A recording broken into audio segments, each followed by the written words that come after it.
Hey guys, this is my Arrma Vorteks BLX. I've had it for a couple weeks now. I'm just going to give you some of my impressions about the car. I got it off of Tower Hobbies, got a good deal on it. You know, that's why I bought it initially. Usually I stick to slightly different brands like HPI, Traxxas. Wanted to try out something like this. You know, it's a much cheaper price point. I picked it up for under $200 at the time. This came ready to run with a 2.4 gigahertz radio. Slightly older nickel metal hydroxide pack, but it is 5,000 milliamp hours. So not a bad pack. It lasts for a long time. Honestly, I ran it many times. Only negative is it's a little heavy, but what are you going to do? That's just what it is. You know, besides that, it's brushless, ready to run. Has a pretty good ESC, rated at 80 amp. It could run on 3S. And it's a good looking car. You know, you can't really say nothing about it. The tires are very good. Good soft rubber compound. They're D-boot, so they're pretty good branded tires.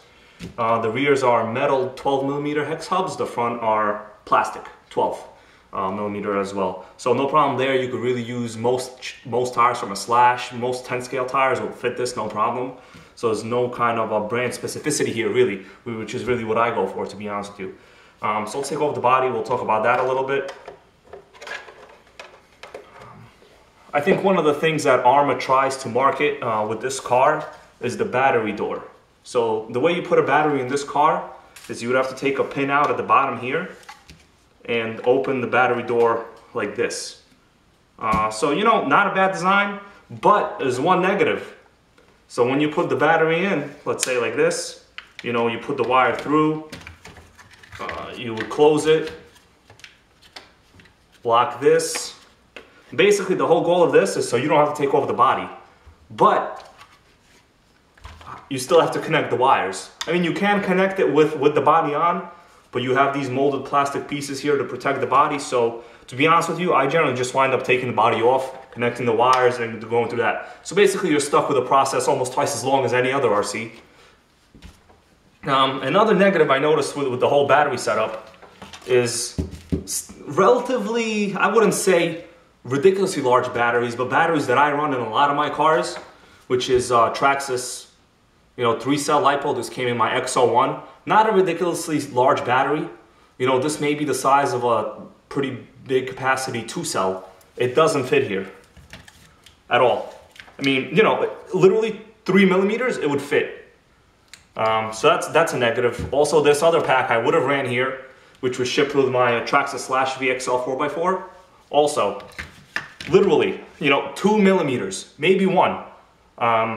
You know, maybe you could cut some of the plastic away in the front here and make it fit. I really wouldn't go through that kind of trouble. Another thing is when you go and close the battery door, there's a little pin right here. It slides through. Now the problem is, on the other end, it's very, very, very hard to push through. But when you do, it's a pretty good system. There's a little body clip. It goes through like this. And, you know, I've never had the battery door open. Or no problems really there. So that's pretty convenient, you know, if you can find good size packs that fit.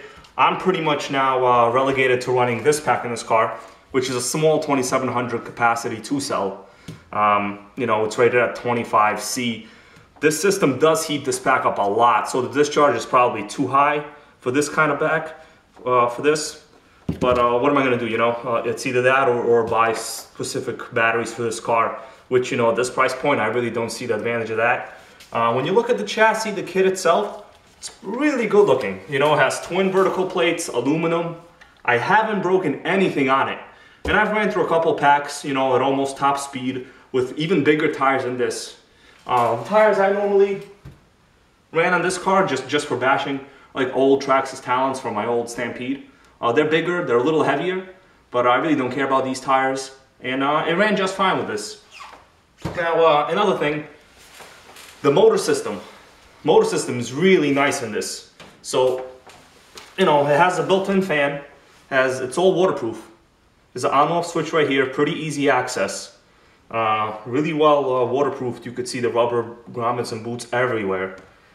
What else? The motor, pretty good rated motor. It's a 3600 kV 4-pole. Which compared to a Traxxas, they're shipped with a standard 3500 VXL 4-pole. So, you know, it's on par, maybe a little bit better. I don't really know. But it runs fine. You know, it has a lot of torque, a lot of pickup. I would say it responds better than the Traxxas system, to be honest with you.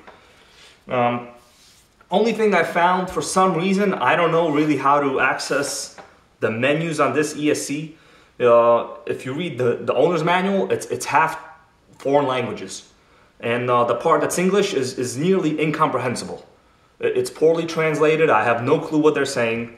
And the funny part is, you know, it was shipped with this battery, so you would expect that the low voltage protection would be off. But guess what? It's on.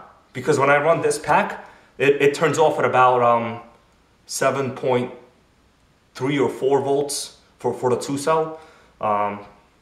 You know, so it actually is on. And for some reason, when I started to put this pack back in after running the lipos, it doesn't run with this style battery anymore. I don't know why. I didn't program nothing. I didn't do anything. That's just how it is. So weird. You know, I just let it be. I just left it. What are you gonna do? Servo, really good servo. If you look at it, you know, it's red, pretty good looking. It's well protected. And the bottom, you have aluminum kick plate here. It's a high torque metal gear servo. I think it's rated at 7 kilograms. I don't know really what the translation into ounce inches would be, but that's what it is. Generally, when you shop for servos on a lot of these off-brand sites, they rate them in pounds and kilograms. So I don't really know the ounce inches would be. The one thing I did do to this kit is upgrade the gearing. So, you know, this kit is marketed as hitting 60. It does do 60. You know, it's very quick with basically the stock setup, a 3S, and a different pinion and a different spur. You know, I got a Robinson Racing gear for it. You could do some searches online. It basically tells you what it is. I don't remember at this time. Right here, maybe it is. No, that's not it. Anyways, you know, so I did put the gearing in. It's much faster. To be honest with you, even on a 2-cell lipo, I wouldn't even want to go to a 3-cell in this with the top gearing that you have in here right now. Motor stays pretty cool. ESC stays pretty good. Battery still heats up, but you know, then again, I am running these cheap.